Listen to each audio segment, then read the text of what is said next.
Good morning everyone. सो कैसे हैं आप सब।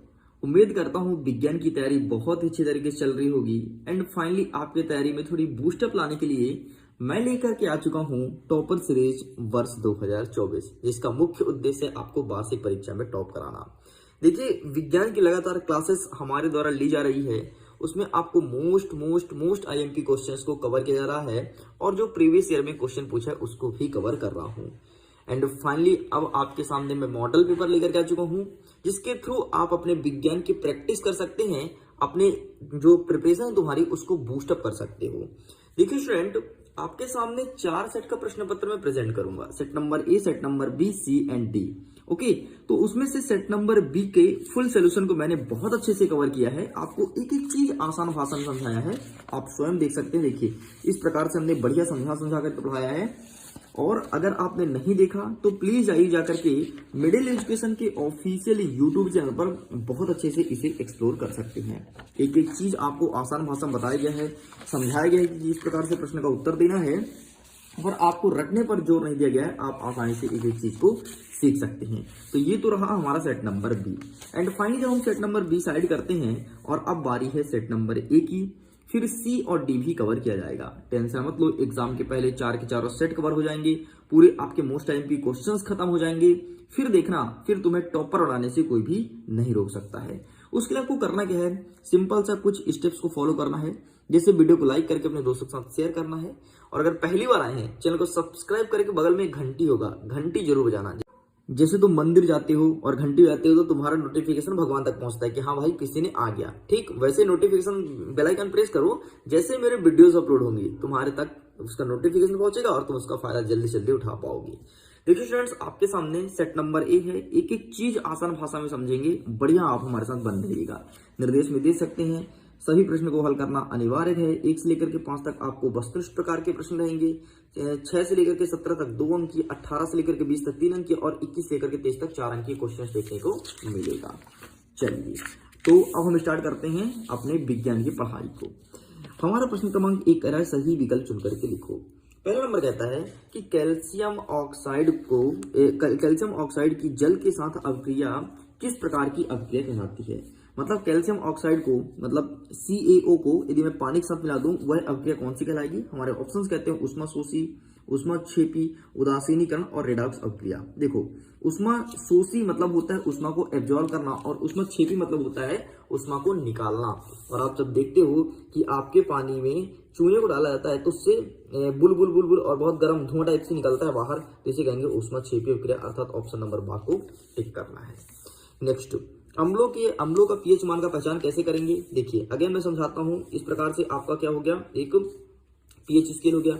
पीएच स्केल 0 से लेकर के 14 तक होता है, ठीक है। और बीच में होता है 7, जो कि होता है न्यूट्रल, मतलब उदासीन, ठीक है। कभी कभी क्वेश्चन ऐसे ही आता है कि ये पीएच स्केल कहां से लेकर कहां तक स्टार्ट होता है, 0 से लेकर 14 तक होता है, ध्यान रखना, ठीक है। बीच में 7 में होता है उदासीन। जैसे पानी का पीएच मान कितना है, 7 है, मतलब पानी उदासीन है। ना तो पानी आपको अम्ल लगेगा, ना तो क्षार लगेगा, मतलब ना तो खट्टा लगेगा, ना तो कड़वा लगेगा। अब देखो, जो 1 से लेकर के 7 के बीच में होता है, ठीक है, मतलब 7 से कम इधर जितने होते हैं वो सारे के सारे अम्ल हैं, ध्यान रखना, ठीक। और जो 7 से ऊपर है, 7 से लेकर 14 के बीच, मतलब 7 से अधिक है, इसे कहते हैं क्षार। तो हमारा प्रश्न सिंपल सा बोला है कि अम्ल के पीएच मान होता है तो कितना होता है, 7 से कम। तो ऑप्शन नंबर ए आपका सही उत्तर हो जाएगा, ठीक है, ध्यान रखिएगा। और अगर कोई चीज 7 में होगा वो न्यूट्रल होगा, मतलब उदासीन, और इसका सबसे अच्छा एग्जाम्पल पानी है। अब आप मुझे कमेंट्स में लिखकर बताओ कि रक्त मतलब खून का पीएच मान कितना होता है। प्लीज आंसर जरूर कीजिएगा। नेक्स्ट कहता है धातुओं द्वारा कौन सा गुण प्रदर्शित नहीं किया जाता है। जो आपका धातु होता है, जैसे समझो जब भी धातु बोले तुम्हारे दिमाग में आ जाए लोहा, ठीक, ये तुम्हारे दिमाग में आ जाए लोहा, ठीक, लोहा का टुकड़ा है। और इसमें से कौन सा गुण नहीं होता है। विद्युत चालकता होती है, क्या उसमें इलेक्ट्रिसिटी प्रवाहित करने पर इलेक्ट्रिक चलेगा। हाँ भाई बिल्कुल, लोहे में तुम इलेक्ट्रिक टच करा दो चलेगा। तन्यता होती है, तन्यता मतलब होती है पीटने पर फैलना, क्या तुम उसे पीटोगे तो फैलेगा। हाँ जी बिल्कुल, लोहे को तुम पीटो गर्म करके फैलता है। आघात वर्धनीयता मतलब होता है कि इसको आघात करने से नुकसान नहीं होता, कि हम उसको पीट रहे हैं तो कुछ नुकसान हो जाए, टूट जाए, ऐसा कुछ होता है क्या, नहीं होता।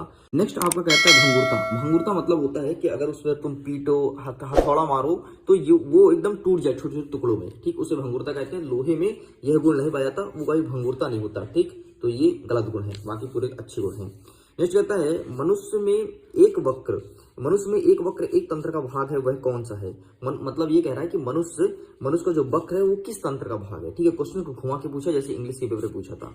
ठीक है, पहला नंबर कहता है पोषण, दूसरा कहता है शोषण, उत्सर्जन या परिवहन। तो इसका सही आंसर ऑप्शन नंबर सा उत्सर्जन को टिक करना है। जो वक्र है वो उत्सर्जन का ही एक पार्ट है, क्योंकि वक्र से मलमूत्र का विसर्जन होता है। नेक्स्ट कहता है मास्टर ग्रंथ का नाम क्या है? तो सिंपल सा पीयूष ग्रंथ को मास्टर ग्रंथ कहते हैं। इस चीज को ध्यान रखना, एग्जाम में 100% देखने को मिलेगा। चलिए आगे कहता है निम्नलिखित में से कौन सा मानव ने मादा जनन तंत्र का भाग नहीं है? ठीक है, निम्नलिखित में से कौन सा मानव में मादव जनन तंत्र का भाग नहीं है? ठीक है, मादा मतलब जो स्त्री वाला होता है। ठीक है, तो अंडाशय और गर्भाशय, शुक्रवाहिनी या डिंबवाहिनी। तो इसका सही आंसर हो जाएगा शुक्रवाहिनी। शुक्रवाहिका ये पुरुषों में होता है, मादा में नहीं होता है। ठीक, इस प्रकार से पूरा कंप्लीट होता है। यही सब इंग्लिश में भी अवेलेबल है, इंग्लिश मीडियम के बच्चे इसे कवर कर सकते हैं। चलिए जी, हम बढ़ते हैं प्रश्न क्रमांक 2 की तरफ। रिक्त स्थान की पूर्ति कीजिए। पहला नंबर कहता है मनुष्य में वृषण डैश डैश में पाए जाते हैं। तो मनुष्य में जो वृषण होते हैं वो वृषण कोष में पाए जाते हैं। तो यहाँ पर सिंपल सा आपको लिखना है मनुष्य में वृषण कोष में पाए जाते हैं। ठीक है, वृषण कोष ये पूरा लिखना पड़ेगा। ठीक है, वृषण भले 2 बार है, तो मनुष्य में वृषण कोष में पाए जाते हैं, पूरा आपको लिखना ही पड़ेगा। नेक्स्ट हमारा सेकंड नंबर कहता है कि अनुवांशिकता का अध्ययन क्या कहलाता है? तो अनुवांशिकता के अध्ययन को अनुवांशिकी कहते हैं। तो सिंपल से यहाँ पर अनुवांशिकी आपको लिख देना है, अनुवांशिकी। ठीक है, चलिए आगे बढ़ते हैं। वस्तुओं को हम डैश डैश की उपस्थिति में देख पाते हैं। तो वस्तुओं को हम प्रकाश की उपस्थिति में देख पाते हैं, तो यहाँ पर आपको प्रकाश कर देना है। नेक्स्ट, श्वेत प्रकाश का रंगों में व्यक्त होना क्या कहलाता है? तो वर्ण विक्षेपण कहते हैं, वर्ण विक्षेपण। ठीक, श्वेत प्रकाश का रंगों में व्यक्त होना वर्ण विक्षेपण कहलाता है। नेक्स्ट, शुद्ध जल विद्युत का डैश डैश होता है। तो शुद्ध जल विद्युत का कुचालक होता है, कुचालक। ठीक है, मतलब शुद्ध जल में यदि तुम इलेक्ट्रिसिटी प्रोवाइड करोगे तो वो हो जाएगा। चलिए सॉरी शुद्ध जल में नहीं होगा। ठीक है, नेक्स्ट कहता है मनुष्य डैश डैश जीव है। तो मनुष्य सर्वाहारी जीव है, तो यहाँ पर आपको सर्वाहारी कर देना है। ठीक है, आपको पता है अगर मिनरल वाटर में तुम विद्युत धारा प्रवाहित करोगे तो विद्युत धारा प्रवाहित कभी नहीं होगा। ठीक है, क्योंकि कुचालक होता है, उसमें कोई यदि हार्डनेस नहीं होगा ना तो विद्युत धारा प्रवाहित हो ही नहीं सकता है। ठीक, चलिए आगे बढ़ते हैं। नेक्स्ट कहता है प्रश्न क्रमांक 2 इंग्लिश में अवेलेबल है। अगर आप इंग्लिश मीडियम के विद्यार्थी तो इंग्लिश में क्वेश्चंस को देख सकते हैं। आगे बढ़ते हैं प्रश्न क्रमांक 3 सत्य असत्य लिखो। पहला नंबर कहता है ओजोन परत परावैंगनी विकिरण को रोकता है। बिल्कुल सत्य है। जो ओजोन लेयर होता है जो कि ऑक्सीजन का एक अपर रूप है, इसका सूत्र होता है O3। ये सूर्य से आने वाली अल्ट्रावायलेट रे को पृथ्वी में आने से रोकती है, जिससे त्वचा संबंधी रोग होती है। किससे? ओजोन परत, उससे अल्ट्रावायलेट रे से। नेक्स्ट, विद्युत उपकरण श्रेणी क्रम में संयोजित होते हैं।